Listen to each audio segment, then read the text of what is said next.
मैं अमिताभ बच्चन आपका स्वागत करते हुए शुरू करता हूं कौन बनेगा करोड़पति। देवियों सज्जनों, क्या आपने कभी तीरंदाजी के खिलाड़ी को ध्यान से देखा है? यदि देखा है तो यह जरूर गौर किया होगा आपने कि लक्ष्य पर निशाना साधने से पहले तीरंदाज अपनी एक आंख को बंद कर लेता है। लेकिन जब देखने के लिए दोनों आंखों का तालमेल जरूरी है तो वो एक आंख क्यों बंद कर लेता है? वो एक आंख इसलिए बंद करता है ताकि वो अपने लक्ष्य को स्पष्ट रूप से देख सके।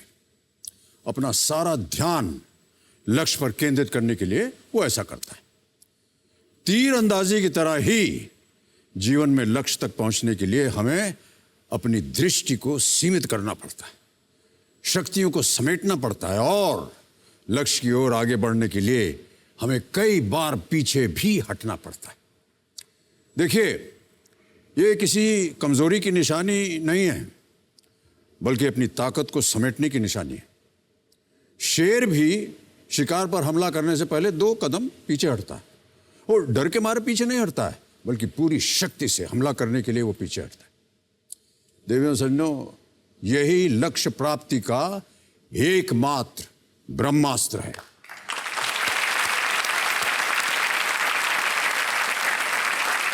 तो लक्ष्य प्राप्ति के इस ब्रह्मास्त्र को मेरे सामने बैठी दिव्या अदरखा से बेहतर और कौन समझ सकता है। ये खुद एक नेशनल लेवल आर्चर हैं, एक तीरंदाज हैं।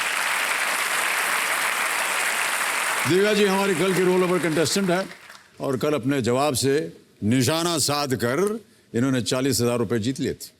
अपने लक्ष्य तक पहुंचने के लिए अब इनके पास केवल 3 लाइफलाइन बची हैं, लेकिन चिंता की कोई बात नहीं है दिव्या जी, है कि नहीं? तो दिव्या सज्जनों, आज का जो खेल है हम दिव्या जी के साथ ही शुरू करेंगे। दिव्या अदरखा जी दिल्ली से हैं, कंपेनियन के रूप में इनकी माताश्री आई हुई हैं। नमस्कार और स्वागत आपका एक बार फिर हमारे इस कार्यक्रम में, और साथ में आपके रिश्तेदार हैं और मित्रगण सब आए हुए हैं। बहुत बहुत स्वागत आप सभी का। दिव्या जी, आपके साथ तो हम खेल शुरू करेंगे, लेकिन आज थोड़ा सा परिवर्तन है। हमारे जो एक्सपर्ट हैं उनके बारे में थोड़ी सी हम सूचना दे दें। आज हमारे जो एक्सपर्ट हैं देवियों सज्जनों, आज तक के एग्जीक्यूटिव एडिटर सईद अंसारी साहब हैं। सईद जी आज तक के प्राइम टाइम शो 10 तक के ये होस्ट हैं। सईद अंसारी साहब, वाह, आदाब करता हूं आपको और बहुत बहुत स्वागत आपका हमारे इस कार्यक्रम में। बहुत धन्यवाद अमित जी, बहुत धन्यवाद आपको, केबीसी की पूरी टीम को। बहुत बहुत धन्यवाद सर। तो सईद साहब थैंक यू। हमारे साथ पूरे खेल के दौरान रहेंगे, जब कभी भी आपको इनकी आवश्यकता पड़े। हम तो यही चाहेंगे कि आपको इनकी आवश्यकता ना पड़े, लेकिन खेल का कुछ पता नहीं होता है। Okay, thank you so much Saeed साहब। ऑलराइट, तो इसी के साथ शुरू करते हैं Kaun Banega Crorepati. Let us play. Alright Divya ji, तैयार हैं आप? जी सर। 8वां प्रश्न 80,000 रुपए आपके स्क्रीन के ऊपर। दिव्या जी, ये रहा। इनमें से किस देश में अभी तक सिर्फ एक ही महिला प्रधानमंत्री बनी है? Which of these countries has had only one woman prime minister so far? A. United Kingdom. B. Bangladesh. C. Pakistan. D. Nepal.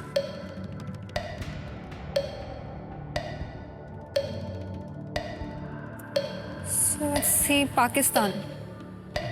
C Pakistan, final उत्तर आपका? जी सर। लगा दिया जाए ताला? जी सर। ओके कंप्यूटर जी, दिव्या जी कह रहे हैं सी पाकिस्तान, ताला लगाया जाए।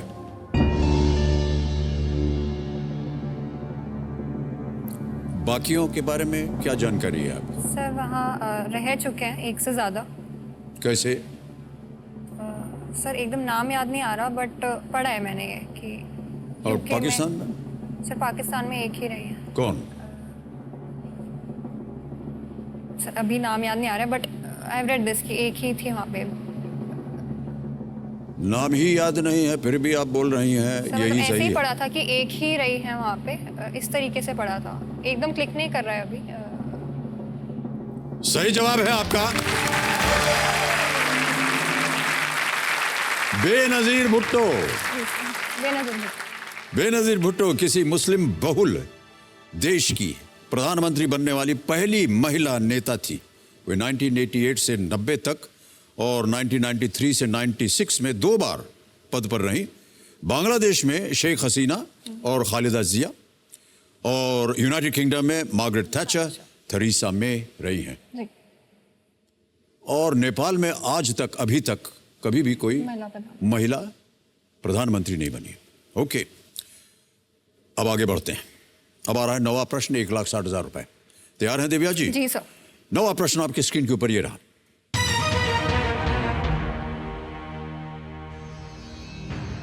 ऑस्कर जीतने वाली उस डॉक्यूमेंट्री का नाम बताएं जिसमें इस वीडियो में नजर आ रहे लोगों ने काम किया था। Name the Oscar winning documentary in which the people shown in this video were featured. Video देखें और बहुत ध्यान से देखिएगा, आवाजें सुनते रहिएगा। जब से हमारी मूवी बनी है तो मेरे भाई और पापा भी हमारे साथ काम करते हैं, तो ये बदलाव आया है और हम अब शर्माते भी नहीं है कि हम पेड़ बना रहे हैं। अब हम खुल्लम खुल्ला कहते हैं और अपने भाई और जो आसपास के हैं वो भी अपने जेंट्स अपनी वाइफ को भी ले जाते हैं, तो हमें अब शर्म नहीं लगती। विकल्प रखूं आपके जी, सामने? जी। Okay. A, period, end of sentence. B, black sheep. C, end game. D, life boat.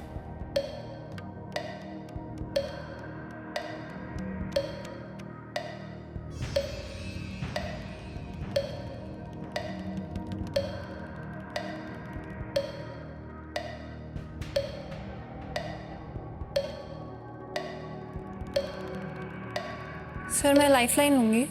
शांत हो जाएं घड़ीमान जी। दिव्या जी लाइफलाइन लेंगी। कोई अनुमान नहीं आपको इसके बारे में? ओके, आपके पास 3 लाइफलाइन बची हैं, 50-50। Flip the question, ask the expert. Sir मुझे बिल्कुल ही आइडिया नहीं है, तो I will take a flip. Flip करेंगे क्वेश्चन को। ऑलराइट, दिव्या जी कह रहे हैं कि वो अपनी फ्लिप द क्वेश्चन लाइफलाइन लेना चाह रहे हैं। इसे अंकित किया जाए कंप्यूटर जी। ओके, तो इस प्रश्न को हटा दिया जाएगा दिव्या जी, और एक नया प्रश्न आएगा। लेकिन जाने से पहले इस प्रश्न का हमें उत्तर देना हमारे दर्शकों के लिए। किसी एक पर उंगली रखिए। Sir life boat, D.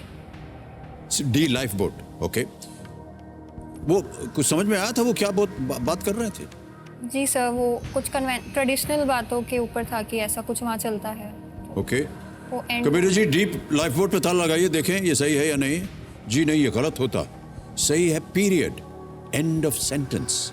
Period, end of sentence 2018 documentary short film directed by Rayka ज़ेहदापची।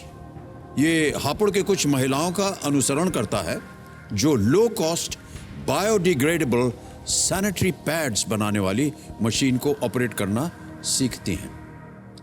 और इस फिल्म को बेस्ट डॉक्यूमेंट्री शॉर्ट सब्जेक्ट का ऑस्कर भी मिला था, और उसी के बारे में ये महिलाएं बात कर रही थी, पीरियड्स के बारे में और सैनिटरी पैड्स के बारे में।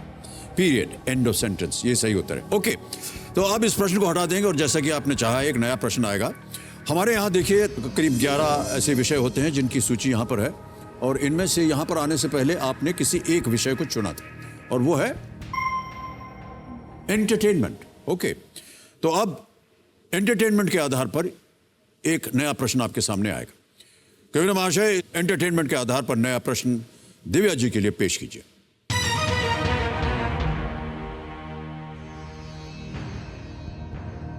फिल्म राम लखन में गुलशन ग्रोवर का किरदार केसरिया विलायती अपने आप को हमेशा किस नाम से संबोधित करता है? How did Gulshan Grover constantly refer to himself while playing Kesariya Vilayati in the film Ram Lakhan? A, Mad Max. B, Badman. C, Fatman. D, Superman. Sir B, Badman. Sure? Film वगैरह देखती हैं आप? सर देखिए। देखा है आपने? जी सर। क्या किया जाए? Sir Badman, B Badman. Computer महाशय, दिव्या जी कह रहे हैं बी, बैटमैन पे ताला लगा दीजिए। आप सही हैं, वाह क्या बात है। और जीत ले आपने 1,60,000 रुपए। सुभाष घई साहब की ये फिल्म थी राम लखन, 1989 में ये बनी थी और रिलीज भी हुई थी। भारतीय सिनेमा की बड़ी हिट फिल्मों में से एक ये फिल्म है। फिल्म में मुख्य कलाकार अनिल कपूर, जैकी श्रॉफ, माधुरी दीक्षित, डिम्पल कपाडिया, राखी, गुलशन ग्रोवर और अमरीश पुरी साहब, ये सब थे उसमें। और बैटमैन, कैसे आपको पता चल जाता है? तीरंदाजी से कब आपको अवसर मिलता है? सर बॉलीवुड की तो मैं बहुत ज़्यादा फ़ैन हूँ, स्पेशली आपकी। अच्छा।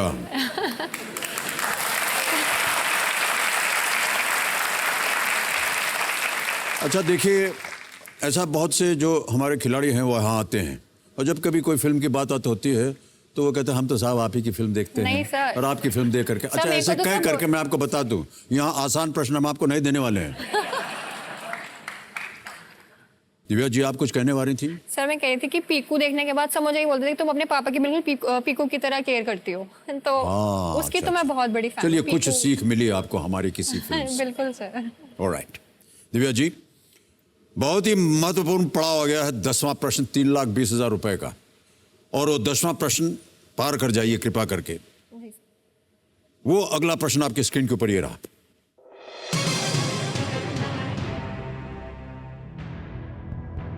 इनमें से किन दो देशों की सीमाएं एक दूसरे से लगती हैं? Which of these two nations share a common border? A. Nepal Bhutan, B. Bangladesh Myanmar, C. Bhutan Bangladesh, D. India Kazakhstan.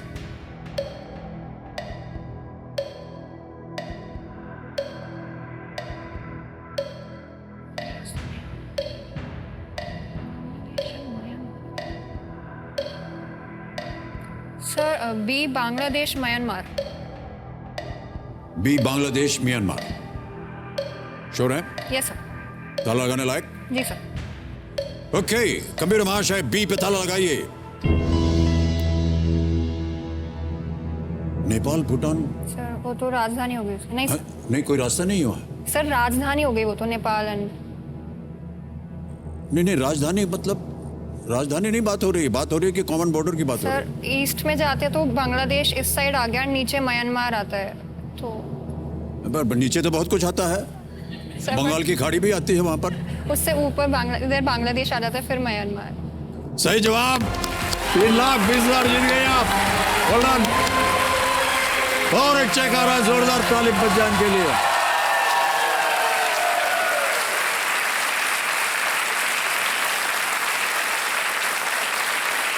यही हुआ दिव्या, 3,20,000 रुपए का चेक आपको मिल गया है। वाह,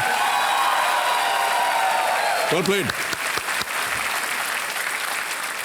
खेल का दूसरा पड़ाव पार कर दिया आपने। दक्षिण पूर्वी बांग्लादेश की सीमा पश्चिमी म्यांमार से लगती है। सही अनुमान लगाया आपने। हमने जो आपका कल वीडियो देखा था उसमें आपने कहा था कि आप तीरंदाजी के अलावा कहीं काम पे भी कार्यरत हैं। क्या काम कर रही हैं आजकल आप? सर ये जॉब मुझे स्पोर्ट्स कोटा के थ्रू ही मिली। Sports quota? Sports quota. Okay. Ministry of labour and employment का एक ऑटोनोमस बॉडी है, एम्प्लॉय स्टेट इंश्योरेंस कॉर्पोरेशन, वहाँ पे एम्प्लॉयड हूँ मैं अभी। आप वहाँ पर एम्प्लॉयड हैं? कितने वर्ष हो गए आपको वहाँ? सर 2016 में रिक्रूटमेंट हुआ था हमारा। तो क्या काम है आपका वहाँ, क्या करना पड़ता है आपको? बेसिकली वो एक सोशल सिक्योरिटी स्कीम है जिसमें मैटरनिटी लीव और डेथ बेनिफिट्स एंड सारी स्कीम्स ESIC के अंडर हॉस्पिटल मेडिकल बेनिफिट्स मिलते हैं। तो वहाँ पे मैं अभी मेडिकल डिपार्टमेंट देख रही हूँ। ओके। मेरा ऐसा अनुमान था कि क्योंकि आप स्पोर्ट्स कोटा से गए हैं तो स्पोर्ट्स से ही संबंधित कुछ काम मिलेगा आपको। सर एक्चुअली ऐसा होता है कि हमें टाइमिंग्स का बेनिफिट मिलता है, लाइक 10 to 3 हमारा ऑफिस होता है। उसके बाद सुबह हमें खेल, we just need to represent our department like ESI। अच्छा, तो उसके लिए हमें खेलना है, बाकी टाइम ऑफिशियल काम हमें करना ही है, लेकिन रिप्रेजेंट हमें ESI को, उसके लिए हमें खेलना ही पड़ेगा। जी जी। तो ऐसा रहता है। तो कहने का ये मतलब है कि जहाँ कहीं भी स्पोर्ट्स कोटा से आपको मान लीजिए नौकरी मिलती है तो स्पोर्ट्स के ऊपर भी थोड़ा बहुत ध्यान देते हैं। और स्पोर्ट्स को जो है आजकल बहुत ही ज़्यादा महत्व दिया जा रहा है और देख रहे हैं आप अलग अलग विषयों पर जो है स्पोर्ट्समैन आगे बढ़ रहे हैं।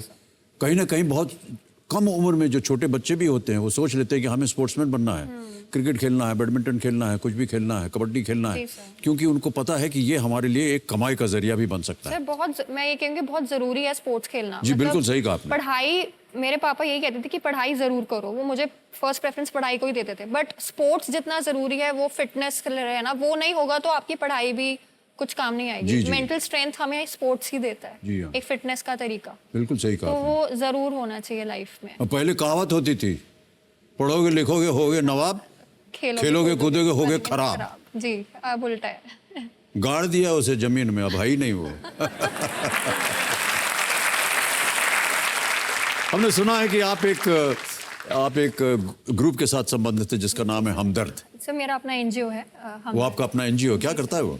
सर बेसिकली जो फॉर्म किया था वो उसका आइडिया ये था कि जो बच्चे स्कूल में बुली करते हैं तो उनको कोई प्रोटेक्शन नहीं मिला, स्पेशली जो अफ्लुएंट फैमिली से ज़्यादा नहीं है, तो उनकी हेल्प करने का मेरा एक मकसद था, क्योंकि मैं इस चीज़ को अपने स्कूल लाइफ में फेस कर चुकी थी। तो एक एक्सपोजर मिला कि कैसे इन बच्चों को ज़रूरत होती है और वो कैसे अपनी पढ़ाई और ये सब इन छोटी छोटी वजह से बहुत डिप्रेस्ड हो जाते हैं। तो मैंने सोचा क्यों ना इनकी मदद की जाए, और उनके पास इतना रिसोर्सेज भी नहीं है कि वो किसी के पास जा सकें।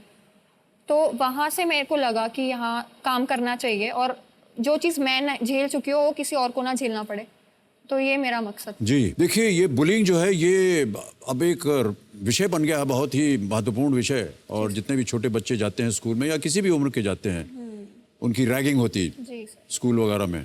तो अब मेरे ख्याल से शायद एक कानून भी बन चुका है जहाँ पर रैगिंग जो है सर बट छोटे लेवल्स पे अभी भी होता है। अभी भी हो रहा है। जी सर। तो क्या होता है, उनको रिपोर्ट करते हैं या आपका एनजीओ जो उनको सांत्वना देता है या उनको उनसे मिलता जुलता है, क्या करता है? सर सोशल मीडिया पेज है ये, उसके थ्रू लोग हमसे कांटेक्ट करते हैं, प्लस जो रेफरेंसेस के थ्रू आते हैं वो रेफर करते हैं। तो बेसिकली मैं अभी मास्टर्स भी कर रही हूँ काउंसलिंग में, और कल ही मेरा रिजल्ट आया, मैंने फर्स्ट ईयर में टॉप भी किया। तो इसका यही रहता है कि लोगों को जितनी मदद पहुँच पाए, उस जो मैं नॉलेज गेन कर रही हूँ और जो मुझे नहीं करना चाहिए था, बिकॉज मैं उस टाइम बहुत कमज़ोर हो गई थी। तो मैं ऐसे किसी को देखना चाहिए, बिकॉज कमज़ोर हमेशा बुलीड नहीं होता, जो बुली कर रहा होता है वो हमेशा कमज़ोर होता है, उसके अंदर कुछ इनसिक्योरिटी हमेशा रहती है। तो कोशिश ये रहती है कि हम दोनों को साथ में काउंसिल करें अगर हो पाए तो जो बुली हो रहा होता है वो बहुत अच्छा उसका माइंडसेट होता है, लेकिन वो गिर जाता है किसी तरीके से। तो एज अ काउंसलर, जैसे आप काउंसिल भी नॉर्मल लाइफ में किसी को काउंसिल करेंगे तो उसका कॉन्फिडेंस बढ़ाएंगे पहले कि आप किसी भी लेवल से कम नहीं हो, आपके साथ जो हो रहा है वो सर्कमस्टांसेस हैं जो आपकी गलती की वजह से नहीं है, आप प्लीज डिप्रेस्ड मत होइए। न जाने ये प्रथा कहाँ से शुरू हुई और कैसे शुरू हुई और क्यों शुरू हुई, और मैं तो केवल अपने ही जीवन से उसका अनुमान लगा सकता हूँ कि मैं भी जैसे कि बोर्डिंग स्कूल में था, क्योंकि अंग्रेज़ों के ज़माने में वो जो बच्चे जिनको जाना है फ़ौज में उनके लिए वो स्कूल खोला गया था। तो वहाँ पर उनको लड़कों को ज़रा टफ बनाना, उनकी मानसिक हालत को ज़रा ठीक करना, तो एक रैगिंग एक प्रथा होती थी। मतलब उसमें बदनामी नहीं करते थे, बल्कि किसी एक फिजिकल एस्पेक्ट को लेकर के उनसे कहे चलो भाई यहाँ से वहाँ कर दौड़ के जाओ, या रात भर इधर करो, या इतने बार ये लिखो।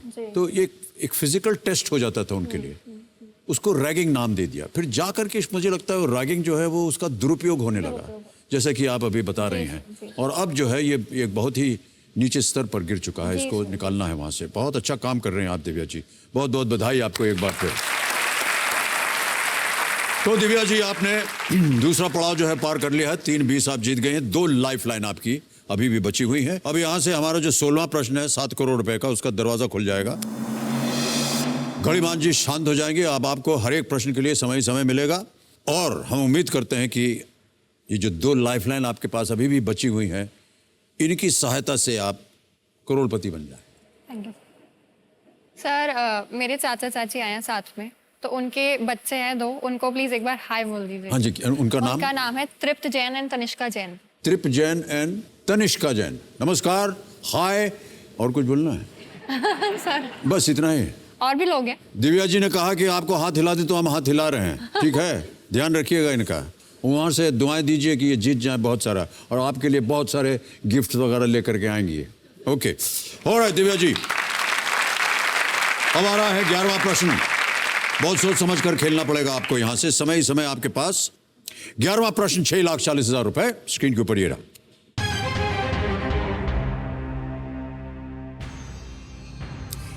इसरो ने जनवरी 2019 में लॉन्च किए गए एक छात्र उपग्रह का नाम किस प्रमुख वैज्ञानिक के नाम पर रखा? In January 2019, ISRO launched a student satellite named after which prominent scientist? A. Vikram Sarabhai. B. Shanti Swarup Bhatnagar. C. APJ Abdul Kalam. D.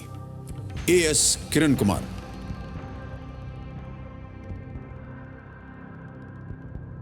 एक छात्र उपग्रह स्टूडेंट सैटेलाइट लॉन्च किया था, किस प्रमुख वैज्ञानिक के नाम पर रखा?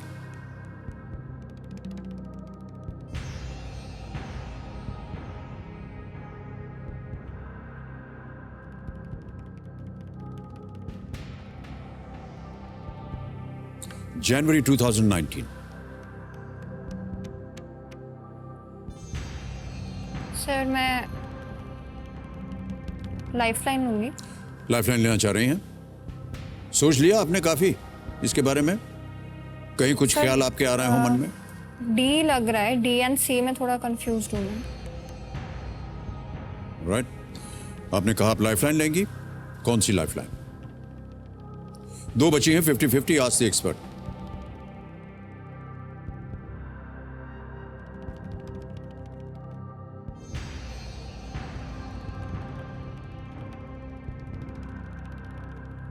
सर 50-50। 50-50 लेंगी? ऑलराइट। कमिश्नर महाशय, दिव्या जी कह रही हैं 50-50 लाइफलाइन, इसे अंकित किया जाए। दो गलत विकल्प मिटा दीजिए। दो बचे हैं, ए विक्रम साराभाई, सी APJ अब्दुल कलाम। छात्र उपग्रह का नाम किस प्रमुख वैज्ञानिक के नाम पर रखा? सर सी लग रहा है। C, I'll go with C। Sorry, I'll go with C। You go with C. Yes sir. ताला लगा दिया जाए। फाइनल उत्तर आपका? जी, Kalam sir. Yes, APJ Abdul Kalam, C. ताला लगाइए कंप्यूटर जी। कैसे अनुमान लगाया आपने? सर ये सुना था कलाम सैटेलाइट करके।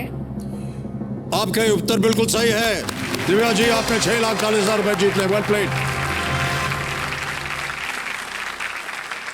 कलाम सैट V2 नामक ये उपग्रह अब तक निर्मित और प्रक्षेपित किए गए सबसे हल्के उपग्रहों में से एक है। इस उपग्रह को भारतीय छात्रों के एक समूह ने तैयार किया है। इसका वजन सिर्फ 1.2 किलोग्राम, ओके। 1.2। ये सैटेलाइट सिर्फ 10 बाय 10 सेंटीमीटर्स के आकार का एक घन है। ओके, बहुत सुंदर खेला है आपने। अब आपके पास दिव्या जी एक ही लाइफलाइन बची है आस्ती एक्सपर्ट की। 11 प्रश्नों का सही उत्तर दे दिया है, 6,40 आपने जीत लिए हैं। और 12वां प्रश्न आ रहा है जो आपको दे सकता है 12,50,000 रुपए। 12वां प्रश्न आपके स्क्रीन के ऊपर। दिव्या जी, ये रहा।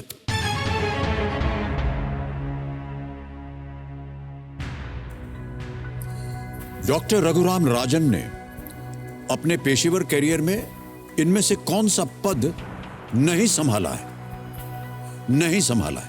Which of these posts has Dr. Raghuram Rajan never held in his professional career? A. Economic Counselor, IMF. B. Chief Economic Advisor, Government of India, GOI. C. Governor of RBI. D. Managing Director, IMF.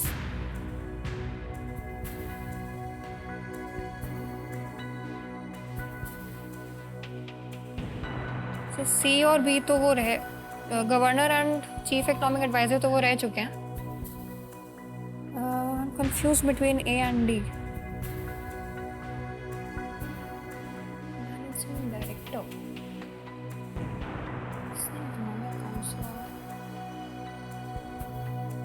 Managing director IMF।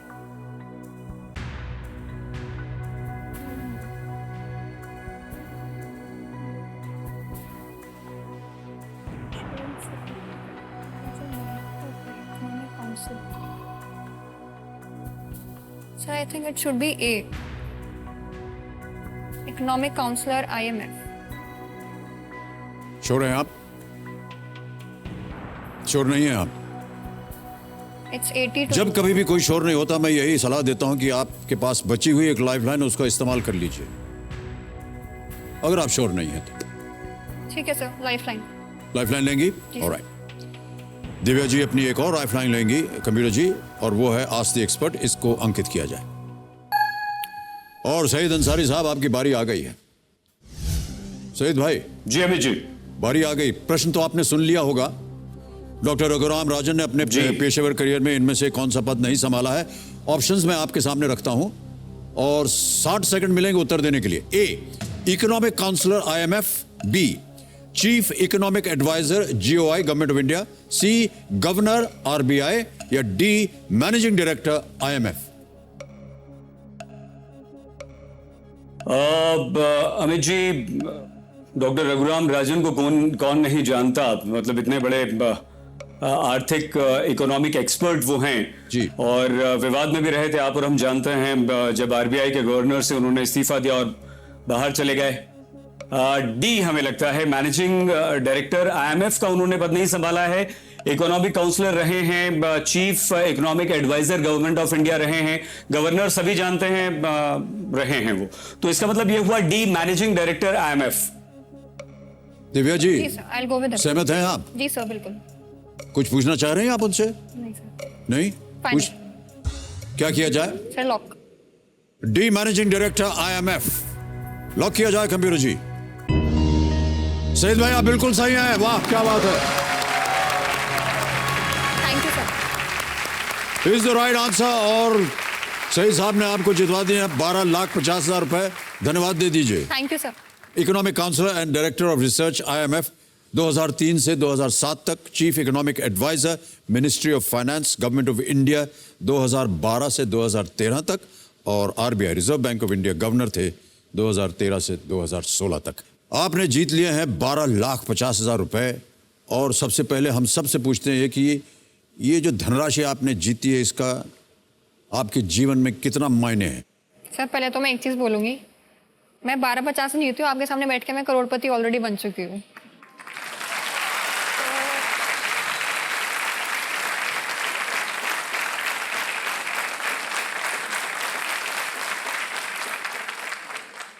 ये मुझे ऐसा लगता है, दिव्या जी बुरा मत मानिएगा, कि जितने contestant आते हैं ना, वो सब पहले से उनको पट्टी पढ़ा दी जाती है। नहीं सर। कि आकर के ऐसे ही बोलना तुम। सर, जब तो हो से सकता है कि अमिताभ जी थोड़ा सा बढ़िया प्रश्न दे देंगे आपको। ऐसा होने वाला है नहीं। हम बहुत आभार प्रकट करते हैं अपना, लेकिन हम आप ही की तरह हैं बिल्कुल। वही इसमें सर, मैं वही कह रही हूँ कि KBC से ये तो हमारा सौभाग्य है कि हम आपसे मिल रहे हैं। सर, यहाँ पे आने से पहले मैं बहुत नहीं, सही बात है। कहाँ पता था हमें कि दिव्या अदलखा जी जो हैं वो दिल्ली में अरे हैं सर। और एक तीरंदाज हैं। सर, यहाँ आपके पे आने जीवन के से- बारे में हमने जाना, कैसे आपने संघर्ष किया, कैसे आप इकलौती बेटी हैं अपने घर की। इन सारी बातों से हम बहुत अपने आप को भाग्यशाली समझते हैं। तो हमें बहुत आभार प्रकट करना चाहिए कि आपसे मुलाकात। अरे तो 12 प्रश्नों का सही उत्तर देके 12,50,000 रुपए जीत ले। आपसे हमने पूछा था क्या मायने रखते हैं ये? सर, मैंने ये बोला है अपनी वीडियो में भी कि ये एक आशीर्वाद की तरह है, क्योंकि पापा के जाने के बाद ये एक अच्छी चीज़ हो रही है मेरी लाइफ में। तो ये एक बहुत ज़्यादा डार्कनेस देखने के बाद एक प्रकाश आया है लाइफ जी। में। तो सबसे पहला मैं इसका अंक, चाहे हमदर्द के लिए या किसी को ज़रूरत होगी तो दान ही करूँगी। उसके बाद वाह, बहुत अच्छी बात। उसके बाद जो पीछे बैठी है मेरी मम्मा, उनका है जो वो डिसाइड करेंगी। उनको सबसे पहले घर दिलाना है। उन्होंने बहुत कुछ खोया है अपनी लाइफ में मेरे को पालने के लिए है या किसी को, जी जी। तो ये सब उनका। तो बहुत से दर्शक जो शायद कल हमारे साथ नहीं थे, दिव्या जी की कहानी थी कि कुछ ऐसी परिस्थितियां हो गई इनके घर में जहां पर इनको अपने घर को, जो इनका अपना घर था, उसे मॉर्गेज करना पड़ा। इनके पिताश्री बीमार थे, पीड़ित थे, और अचानक वो जो मॉर्गेज हुआ घर, जिन लोगों को गया ये घर, उन्होंने 5 मिनट के अंदर ताला लगा दिया और इनको और इनके सबको बाहर भेज दिया। और काफ़ी दिनों तक आप अकेली घूमती रहीं बिना घर के, और किस तरह से इन्होंने अपने आप को जीवित रखा। तो अब इनके लिए ये बहुत ही महत्वपूर्ण बात है कि ये चाह रहे हैं कि अपने माताश्री के लिए और परिवार के लिए एक ये घर खरीद सकें, ताकि जो पुरानी बातें थी वो वापस आ जाएं। बहुत अच्छी बात है दिव्या जी। चलिए 1250 से तो मैं निश्चित रूप से कह सकता हूं कि घर के लिए जो एक डाउन पेमेंट हो हाँ वो हो गया है, मतलब कि इतने में खरीद भी सकते हैं आप, और अगर आप किसी बैंक के पास जाएंगे तो उससे आपको अच्छा खासा लोन भी मिल सकता है। अब आगे बढ़ते हैं। अगला प्रश्न 25 लाख रुपए आपको दे सकता है, और ये है 13वां प्रश्न। आपके पास कोई लाइफलाइन नहीं है दिव्या जी, जी सर। बड़ी मेहनत से और बड़ी मुश्किल से आप 1250 जीती। यदि आपको एकदम सही मालूम हो निश्चित रूप से कि यही उत्तर सही है तो ही खेलिएगा, क्योंकि हम नहीं चाहते कि आप कुछ खो दें। 13वां प्रश्न 25 लाख रुपए आपके स्क्रीन के ऊपर ये रहा।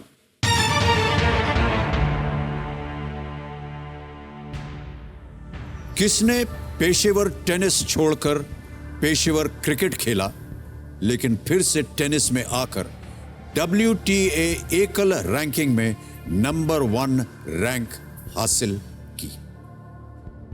Who quit professional tennis and played professional cricket, but took up tennis again and achieved the number 1 rank in the WTA singles rankings?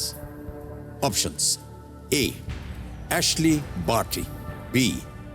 Julia Gorgas, C. Simona Halep, D. Johanna Konta. Sir it's a Ashleigh Barty. तुरंत जवाब दे दिया आप। खैर अभी ताली कहां बजा रहे हैं, तो देखना है सही है कि नहीं।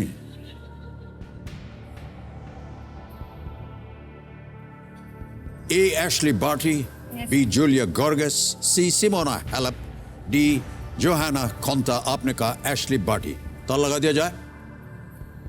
ए पे ताला लगाइए कंप्यूटर जी। कैसे आपको इतनी जल्दी अनुमान हो गया? सर पढ़ा था अभी, मैं टेनिस की थोड़ी फैन हूँ तो टेनिस की भी फैन है आप? Sir Alright. जी सर। 25 लाख जीत लिया आपने। Divya well played. यो मुश्किल प्रश्न कितनी आसानी से आपने उत्तर दे दिया। 23 वर्षीय ऑस्ट्रेलिया एशली बार्टी ने 2019 का फ्रेंच ओपन महिला एकल खिताब जीता, और 2014 में उन्होंने लगभग 2 साल तक टेनिस छोड़ दिया था, और 2015-16 सत्र में विमेन्स बिग बैश लीग में ब्रिस्बेन हीट के लिए क्रिकेट खेला। इतनी जल्दी आपने उत्तर दिया, और आपको एकदम सही उत्तर मालूम था, और आप कह रहे हैं कि आपको मेरे सामने बैठ करके आपको 1 करोड़, मुझे लग रहा है कि मैं आपके सामने बैठ करके मुझे 1 करोड़ रुपए मिल गया, क्योंकि मुझे तो इसका उत्तर मालूम नहीं था नहीं। और आपको मालूम था, तो मैं अपने आप को बहुत भाग्यशाली समझता हूं। ऑलराइट दिव्या जी, 14वां प्रश्न डालने जा रहे हैं। 50 लाख रुपए इसका मूल्य है। माता जी के चेहरे पर मुस्कान है। पहले से थोड़ी सी मुस्कान नहीं थी आपके चेहरे पर, लेकिन अब आ गई है।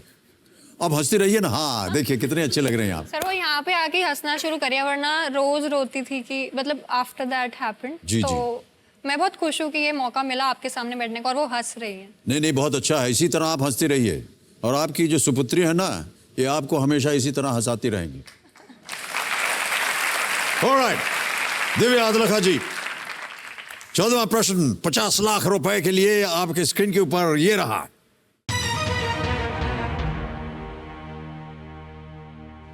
इनमें से किस मुगल संरचना को रोज़ाए मुनव्वरा नाम से जाना जाता था? Which of these Mughal structures was known by the name Rawza-e Munawwara? Option देखिए। ए शालीमार बाग, बी चीनी का रोजा, सी हुमायूंस टूम, डी ताजमहल। समय ही समय है आपके पास, बहुत इत्मीनान से खेलिएगा। कोई लाइफलाइन नहीं है, गेस वर्क यहां नहीं चलता है। निश्चित हो तो ही मैं राय दूंगा खेलिए, वरना अगर उत्तर गलत हो गया तो बहुत भारी धनराशि आप हार जाएंगे।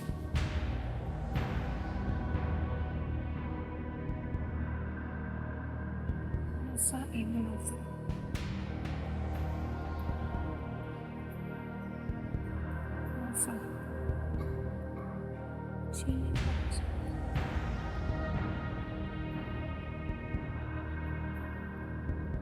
सर बी लग रहा है बट मैं श्योर नहीं हूँ।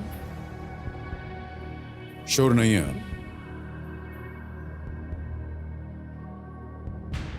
नहीं सर। अच्छा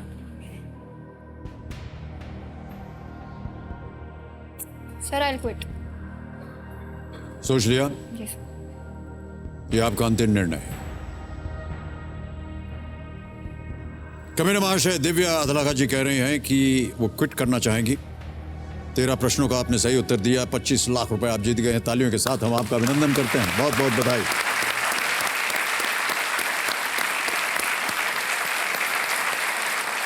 किसी एक पर उंगली रखिए क्योंकि हमें बताना है कि इस प्रश्न का सही उत्तर क्या है। सर बी चीनी का रोजा।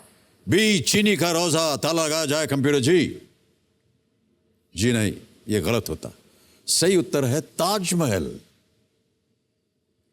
रोजा मुनव्वरा का अर्थ होता है इल्यूमिनेटेड या चमकीला मकबरा।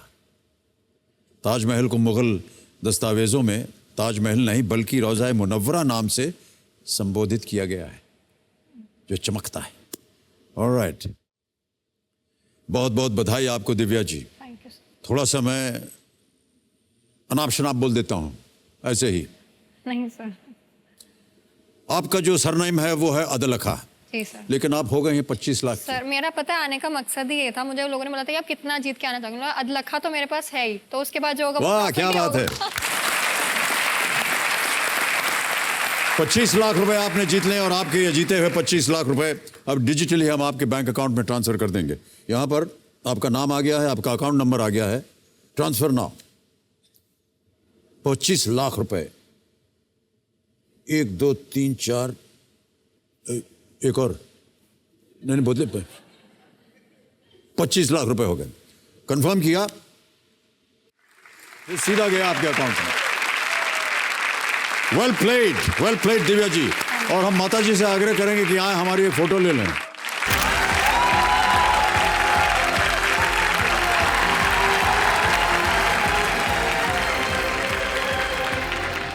दिव्या अदलखा जी दिल्ली से आए, तीरंदाज थी। 25 लाख रुपए का तीर मारा इन्होंने और बहुत बहुत बधाई हम देते हैं। एक बार फिर तालियां बज जाएं इनके लिए। अब समय आ गया दिव्या सजनों एक और फास्टेस्ट फिंगर फर्स्ट खेलने का। तो आपका ध्यान कंप्यूटर स्क्रीन के ऊपर आ जाना चाहिए। तैयार हैं आप लोग? फास्टेस्ट फिंगर फर्स्ट का प्रश्न स्क्रीन के ऊपर ये रहा। सबसे पहले से शुरू करते हुए महात्मा गांधी द्वारा चलाए गए इन आंदोलनों को पहले से बाद के क्रम में लगाएं। Arrange these political movements by Mahatma Gandhi in chronological order. Ready contestants? और ऑप्शंस रहे ये आपके सामने। A Champaran Satyagraha, B Dandi march, C असहयोग आंदोलन और डी भारत छोड़ो आंदोलन। Champaran Satyagraha, Dandi march, non cooperation movement और डी क्विट इंडिया मूवमेंट। समय समाप्त हो गया है। आइए देखते हैं कि इस प्रश्न का सही क्रम क्या होना चाहिए। तो सबसे पहले जो गांधी जी चंपारण सत्याग्रह, ए 1917 1917 में हुआ ये। फिर आता है सी असहयोग आंदोलन, नॉन कोऑपरेशन मूवमेंट, जो कि 1920 में हुआ। फिर उसके बाद आता है बी दांडी मार्च 1930 में और अंत में डी भारत छोड़ो आंदोलन 1942। ए सी बी डी इस क्रम में जिन जिन लोगों ने उत्तर दिया है ये रहे उनके नाम। केवल एक। हरिओम हरिओम हरिओम। वाह साहब, वाह वाह वाह, बहुत बधाई सर, बहुत बहुत बधाई सर, बहुत बहुत बधाई।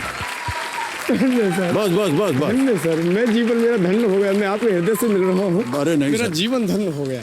मेरा सपना सच हो गया आज। बहुत बहुत धन्यवाद आपका। परिवार धन्य हो गया, मेरा जीवन धन्य हो गया। मैं इस लोक में परलोक में कृतार्थ हो गया। भाई साहब एक सुनिए सुनिए मेरे,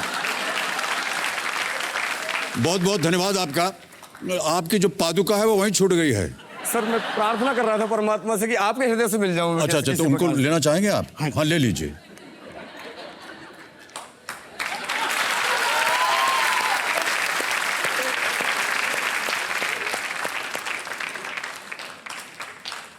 तालियां बज जाएं इनके लिए, आइए।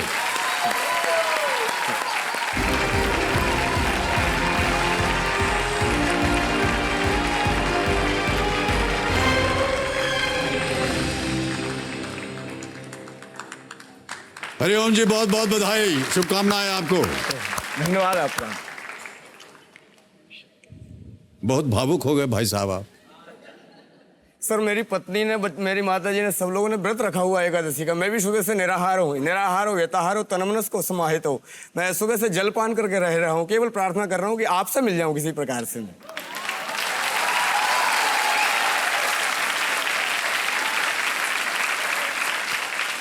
अभी हम दिव्या जी से कह रहे थे कि सब बनी बनाई बातें पहले से बता दी जाती हैं कि जा करके उनकी तारीफ कीजिएगा तो अच्छा अच्छा प्रश्न देंगे।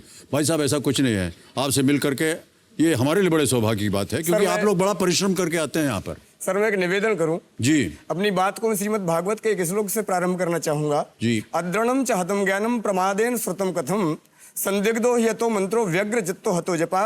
यदि आपने परिश्रम किया है और आपने ईश्वर पर भरोसा किया है तो निश्चित रूप से वो फलित होगा, परिश्रम आपका फलित होगा। उद्यमेन सिद्ध्यंति कार्याणि न मनोरथे नहीं शुक्त सिंहस्य प्रवशंति मुखे मृगः। आप परिश्रम कर रहे हैं तो वो निश्चित रूप से आपका एक दिन फलित होगा। मैंने किया और वो फलित हुआ और आज मैं आपके सामने बैठा हूँ। थोड़े बहुत धन्यवाद सर। सर आज इतना तो निश्चित हो गया है कि हम सोचते हैं कि ये जो है ये ज्ञान देते हैं, लेकिन ज्ञान आज आपसे हमको मिलने वाला है। बड़ी कृपा है आपकी भाई साहब। देखना समझो मेरे सामने हॉट सीट पर आ गए हैं इंदौर मध्य प्रदेश से एक पुजारी जिनका नाम है हरिओम शर्मा जी। हरिओम जी, ये बताइए बचपन से ही आप पूजा पाठ में संलग्न थे या ये हाल ही में कुछ हुआ है? मैं बचपन से ही था, ना कि मैं बल्कि मेरे पूर्वज भी इस कार्य में संलग्न हैं। मेरे दादाजी, परदादाजी, पिताजी से लेकर के अब हमारे नन्हे से बालक हैं गोविंद जी, 8 वर्षीय हैं, वो भी वेद मंत्र बोलते हैं, स्तुति करते हैं भगवान की। और बच्चे बेटी है हर्षिता शर्मा, वो भी 12 वर्षीय बेटी हैं, वो भी भगवान की निरंतर अभिनंदन करती हैं और आराधना करती हैं। आपने सिखाया उनको? जी, प्रयास है मेरा। आपने अपनी शिक्षा कहाँ प्राप्त की? जी मैंने वाराणसी संपूर्णानंद विश्वविद्यालय से जी इसका अध्ययन किया, वेदों का, उपनिषदों का, और आज मैं आपके साथ। ओके, तो हरिओम जी सबसे पहले एक हम वीडियो देख लेते हैं जो कि आपके ऊपर बनाया हुआ है, उसके बाद गेम को आरंभ करेंगे आपके साथ। एक वीडियो दिखाया जाए कंप्यूटर जी हरिओम जी के बारे में। मूक होए बाचाल पंगु चढ़ई गिरिवर गहन जा सुकृपा सुदयाल द्रवहु शकल कलिमल दहन। मैं पंडित हरिओम शास्त्री इंदौर का निवासी हूँ। कवीन के सुबेनन में मेरे परिवार में मेरे पूजनीय पिताजी, परम पूजनीय माताजी, मेरी धर्मपत्नी, मेरे 2 बच्चे साथ में ही रहते हैं। तो मैं अपने घर में नित्य संगीत का अभ्यास करता हूँ, अपने बच्चों को अभ्यास करवाता हूँ और प्रयास करता हूँ कि भगवान का अधिक से अधिक कीर्तन और भजन कर सकें।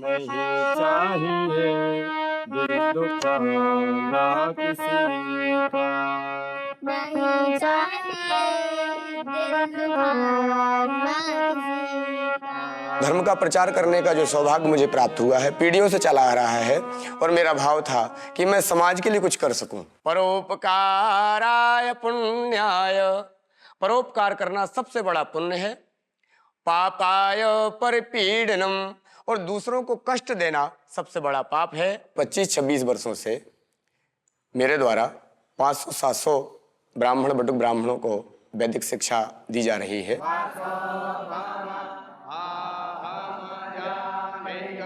और वर्तमान में अलग अलग समय में 15 से 20 बच्चे आज भी शिक्षा ग्रहण करने के लिए आते हैं।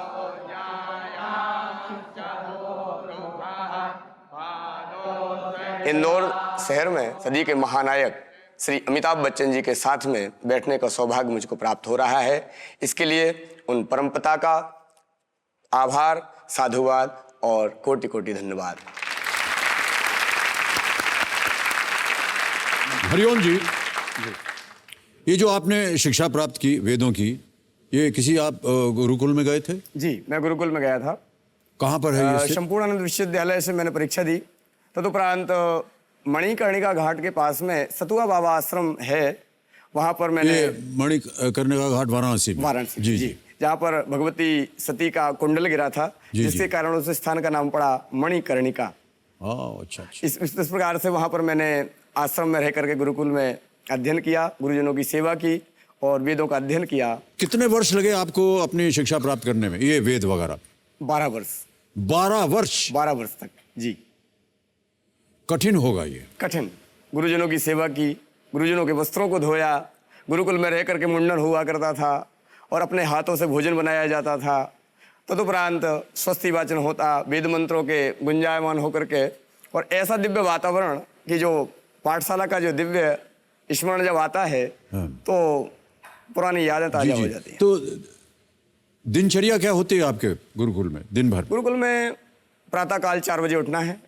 4 बजे? 4 बजे उठना है, 5 बजे तक स्नान ध्यान से निवृत्त होकर के संध्या के लिए जाना है। सूर्य भगवान को, उगते हुए सूर्य भगवान को अर्घ्य देना है।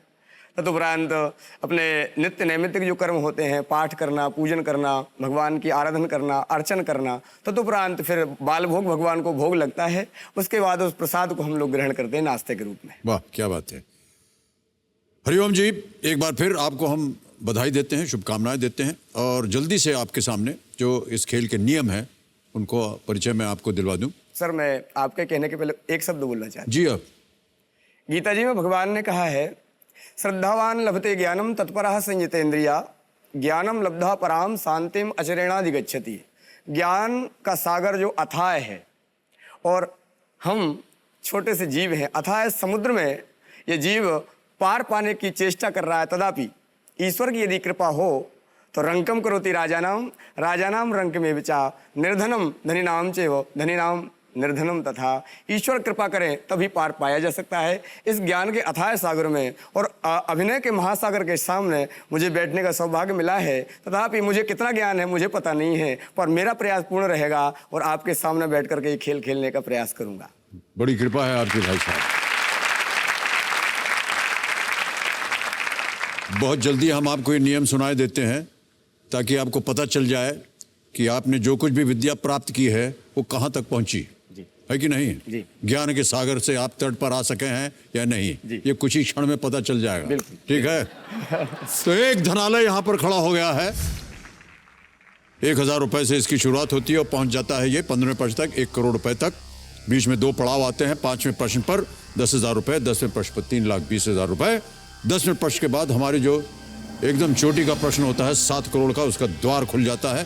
पहले 5 प्रश्नों तक 45 सेकंड मिलेंगे उत्तर देने के लिए और अगले 5 प्रश्नों के लिए आपको मिलेंगे 60 सेकंड। उसके बाद आपके पास समय आपकी सुविधा के लिए यदि आपको उनकी आवश्यकता पड़े तो 4 लाइफलाइन। ये देखिए यहाँ पर सबसे पहला ऑडियंस पोल, यहाँ की जनता से आप प्रश्न पूछ सकते हैं। दूसरा है 50-50, तीसरा है फ्लिप द क्वेश्चन, अलट पलट, और चौथा लाइफलाइन है आस्क द एक्सपर्ट। और जैसे कि आप सुन रहे होंगे, हमारे जो आज के एक्सपर्ट हैं वो आज तक जो चैनल है उसके एग्जीक्यूटिव एडिटर सईद अंसारी साहब हैं। सईद साहब, एक बार फिर आपसे हमारा परिचय हो रहा है। तालियों के साथ आपका हम स्वागत करते हैं। बहुत धन्यवाद अनुज जी। धन्यवाद आपका। ओके हरिओम जी, तो चलिए इसी के साथ शुरू करते हैं। Kaun Banega Crorepati? Let us play. तो जोरदार तालियां बज जाए, अच्छा रहेगा हमको। पहला प्रश्न आ रहा है हरिओम जी, 1000 रुपए इसका मूल्य है। पहला प्रश्न आपके स्क्रीन के ऊपर ये रहा। लेकिन जाने से पहले ठहर जाइए, हम जानना चाहेंगे कि आप अपने साथ किन किन को लाए हैं। पत्नी जी को लाए हैं शायद आप अपने। प्रणाम करता हूं आपको और स्वागत आपका हमारे इस कार्यक्रम में। मृणालिनी आपका शुभ नाम। जितने भी आपके साथ आए उन सबका हम स्वागत करते हैं। बहुत बहुत स्वागत आपका। ओके हरिओम जी, पहला प्रश्न 1000 रुपए आपके स्क्रीन के ऊपर ये रहा। अनूप जलोटा द्वारा गाए गए इस भजन के लाइन को पूरा करें। ऐसी लागी लगन डैश हो गई मगन, वो तो गली गली हरि गुण गाने लगी। Complete this line of a bhajan song by Anup Jalota. ऐसी लागी लगन डैश हो गई मगन, वो तो गली गली हरि गुण गाने लगी। ऑप्शन सुनिए। ए मीरा, बी राधा, सी रुक्मिणी, डी सत्यभाम। मीरा। श्योर है जी। ताला लगा दिया जाए। जी। मीरा पे ताला लगाइए कंप्यूटर जी। और आपने बिल्कुल सही उत्तर दिया। 1000 रुपए आप जीत गए हैं। अनूप जलोटा जी को भजन सम्राट भी कहा जाता है। बिल्कुल। और ये भजन कृष्ण भक्त मीरा के बारे में उन्होंने गाया है। उनका पता नहीं, आपने कई भजन सुने होंगे। पूरी रामायण को उन्होंने स्वरबद्ध किया हुआ है, बहुत ही सुंदर, और आवाज तो उनकी अद्भुत ही रही है हमेशा। दूसरा प्रश्न 2000 रुपए आपके स्क्रीन के ऊपर ये रहा। चौक पूर्णा, अल्पना, कोलम, अरिपन इनमें से किसके प्रकार है? Chowk Purna, alpana, kolam and aripana are all types of what? A dance, B folk theatre, C folk music या डी रंगोली? ये नृत्य है, लोक नाटिका है, लोक संगीत है या रंगोली है? रंगोली। रंगोली श्योर है जी। ताला लगाने लायक जी। ओके। कबीर महाशय रंगोली डी पे ताला लगाइए। आप सही है भाई साहब, बिल्कुल 2000 रुपए जीत लिया आपने। आगे बढ़ते हैं तीसरे प्रश्न पर, 3000 रुपए इसका मूल। हरिओम जी, अगला प्रश्न आपकी स्क्रीन पर ये रहा। रमजान के महीने का एक अहम हिस्सा इफ्तार, इनमें से किसका एक किस्म है? What is iftar, which is an integral part of the month of Ramzan, a type of? A fast, B meal, C mosque, D prayer, उपवास, भोजन, मस्जिद या प्रार्थना? फास्ट। हैं? फास्ट। श्योर हैं आप?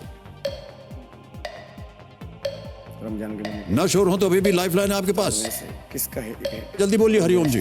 रोजा इफ्तार जी, फास्ट व्रत का। श्योर है?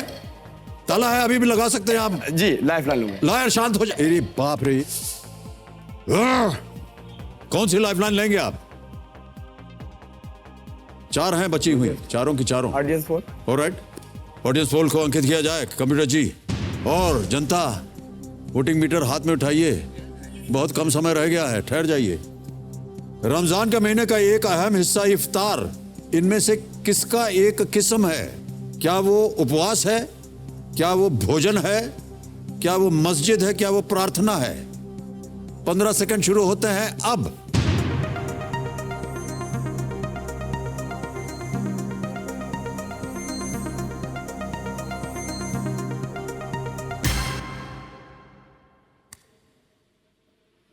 सबसे अधिक जनता बोल रही है बी, जल्दी बोलिए जी। लॉक कीजिए। लॉक किया जाए बी। कंप्यूटर महाशय, जनता बिल्कुल सही है, वेल प्लेड। धन्यवाद। हरिओम जी। इफ्तार जी। भोजन होता है। हाँ जी। पूरा दिन व्रत रखने के बाद जो भोजन किया जाता है उसे इफ्तार बोलते हैं जी। रोजा जो है वो फास्ट होता है। हाँ जी, हाँ जी। अब समझ में आया? बिल्कुल बिल्कुल। ओके, कोई बात नहीं, एक लाइफलाइन चली गई है, कोई बात नहीं। आगे बढ़ते हैं, चौथा प्रश्न आ रहा है, इसका मूल्य है 5000 रुपए और वो प्रश्न आपके सामने ये रहा। इनमें से किस महीने में अन्य की तुलना में दिनों की संख्या कम होती है? Which of these months has fewer days compared to the others? A October, B December, C मई या D जून?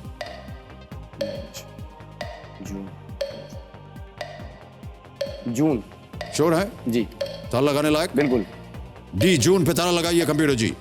आप बिल्कुल सही है और आपने 5000 रुपए जीत लिए। अक्टूबर जो है उसमें 31, दिसंबर में भी 31, मई में भी 31, जून में 30 दिन होते 30 हैं। दिन होते हैं जी। उधर कुछ किया था क्या आपने ऐसे? जनवरी, फरवरी, मार्च, अप्रैल, मई, जून, जुलाई ऐसे किया? हमें गणना कर रहा था। हम लोग ऐसे ही करते थे। हाँ। पता चल है ना? तो जो नीचे होता है वो हाँ जी, 30, हाँ जी, हाँ जी। ऊपर वाला 31 होता है, बिल्कुल। है ना? बहुत सी बातें होती हैं जो हम लोग बचपन में सीख लेते हैं, जिंदगी भर हमारे साथ रहती है। ओके, अब आ गया है पहला पड़ाव, 5वां प्रश्न, 10,000 रुपए आपके स्क्रीन के ऊपर ये रहा। हरिओम जी, तस्वीर को देखकर इस योगासन को पहचानिए। योगासन वगैरह करते हैं कि नहीं? जी। आप करते हैं? हाँ जी। एक आपको हम अभी छवि दिखाएंगे, बिल्कुल। बताइए, आइडेंटिफाई द योगासन from this picture. Let's have the picture please. ये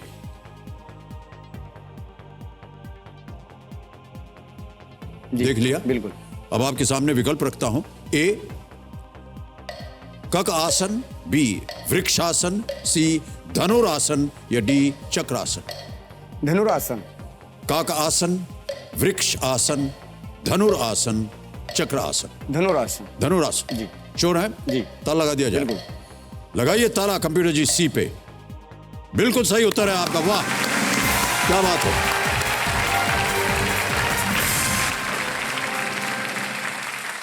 अब आपको प्रत्येक प्रश्न का उत्तर देने के लिए 60 सेकंड मिलेंगे।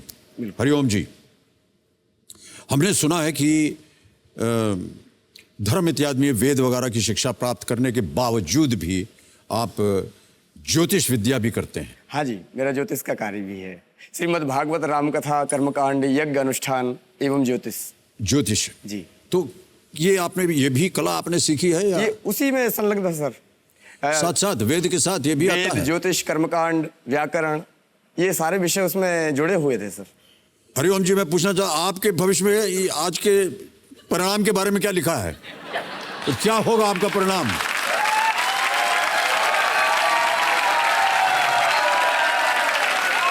सर, आज मेरा सूर्य उच्च का था, चंद्रमा शुक्र के साथ युति कर रहा था। सुबह किसी ने मुझसे पूछा था कि हार्ट सीट पर आप बैठ पाएंगे कि नहीं, तो मैंने कहा आज सुयोग बना हुआ है, आज मैं श्रीमान अमिताभ बच्चन जी के सामने अवश्य में पहुंचूंगा। भगवान विश्वनाथ ने कृपा की और मैं आपके सामने आ गया। भाई साहब, ये जो बार बार आप हमारा नाम ले रहे हैं, सर ये ये भी सौभाग्य, ज्योतिष विद्या में लिखा था क्या? ये तो हमारे हृदय स्थल में है सर। नहीं, वो हृदय की बात है, हम तो ज्योतिष विद्या की बात कर रहे हैं। जी, तो क्या लिखा है आपके भविष्य में आज के दिन कि हॉट सीट के बारे में क्या विचारधारा है? ईश्वर जी बताइए। आज जो भी होगा सितारों से पता चल जाता होगा आपको? अति उत्तम होगा। जो हो रहा है अति उत्तम होगा। भविष्यवाणी आती है, क्या होता है, कैसे पता करते हैं आप लोग इसे? सर, ग्रहों का योग रहता है। ग्रह योग यदि आपको हो, ग्रह भेषज, तुलसी बाबा ने मानस में लिखा हुआ है, ग्रह भेषज जल अनल पट पाय कुयोग सुयोग हो है कुवस्तु सुवस्तु जब लखई सुलक्षण लोग। ग्रह अनुकूल होते हैं तो आपके सदा सर्वदा अनुकूलता बनी रहती है आपके जीवन में, और प्रतिकूल होते हैं तो राजा नल और दमयंती को भिक्षा मांगनी पड़ गई थी। ग्रहों का ये खेल है और आप और हम उससे सामना कर रहे हैं और अपने जीवन को चला रहे हैं।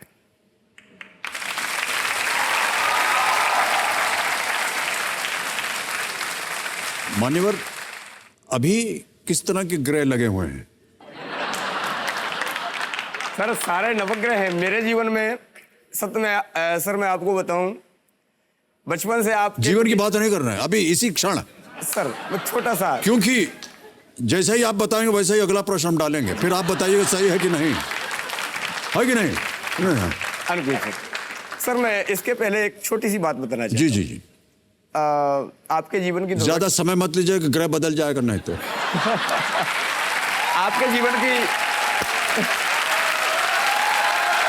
सर ठीक है, क्षमा प्रार्थी है सर, क्षमा प्रार्थी। चलिए हरिओम जी, अगले प्रश्न के साथ जूझिए आप। छठा प्रश्न है 20,000 रुपए, और ग्रह जो हैं वो सब आपके संयोग में रहें, आपके साथ रहें, यही हमारी प्रार्थना है। छठा प्रश्न 20,000 रुपए आपके स्क्रीन के ऊपर ये रहा।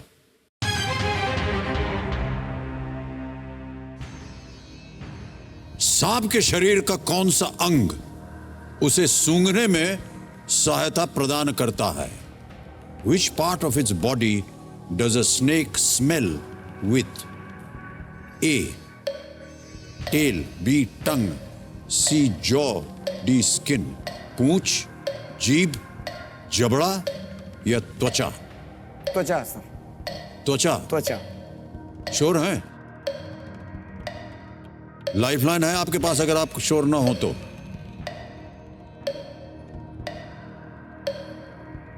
सांप के शरीर का कौन सा अंग उसे सूंघने में सहायता प्रदान करता है? सोच लीजिए जल्दी, और बहुत जल्दी बोलिए। जीभ सर, जीभ। जीभ? जीभ। अब श्योर हैं? हाँ जी। बदल दिया आपने? हाँ, मुझे क्या ऐसा करें? लगा कर दीजिए। ताला लगा दें? लगा दीजिए। बी, जीभ पे ताला लगाइए कंप्यूटर जी। अरे बच गए भाई साहब, बिल्कुल सही उत्तर है आपका। सांप अपनी जीभ को निकालता है तो ये उन गंधों को इकट्ठा करता है जो हवा के माध्यम से तैरते हुए छोटे छोटे नमी कणों में मौजूद होते हैं। जी बिल्कुल सत्य, धन्यवाद। हरिओम जी, बहुत जल्दी जल्दी आप उत्तर दे रहे हैं। कई बार जल्दबाजी में आप सोचते हैं कि नहीं ग्रह तो यही था तो यही होगा, लेकिन होता नहीं है साहब। ओके, अब एकदम इत्मीनान से सोच समझ के हर एक प्रश्न को सोचिए, ठीक है? बिल्कुल। 7वां प्रश्न आ रहा है, 40,000 रुपए इसका मूल्य है, और वो प्रश्न आपके सामने ये रहा।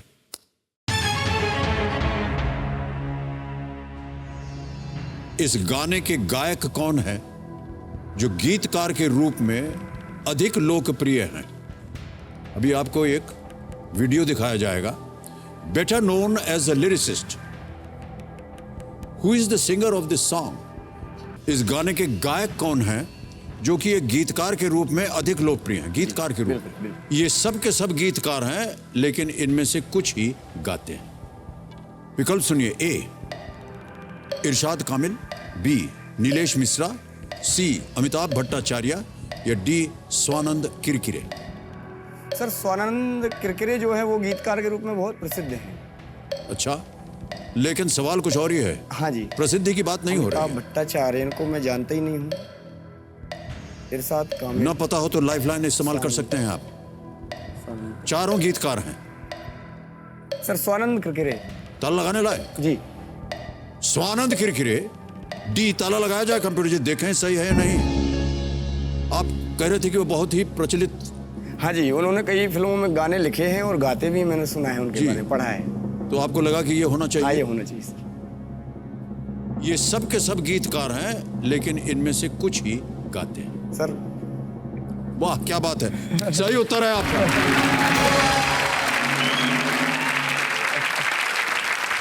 गाना है तो किसी रेल सी। फिल्म का नाम है मसान।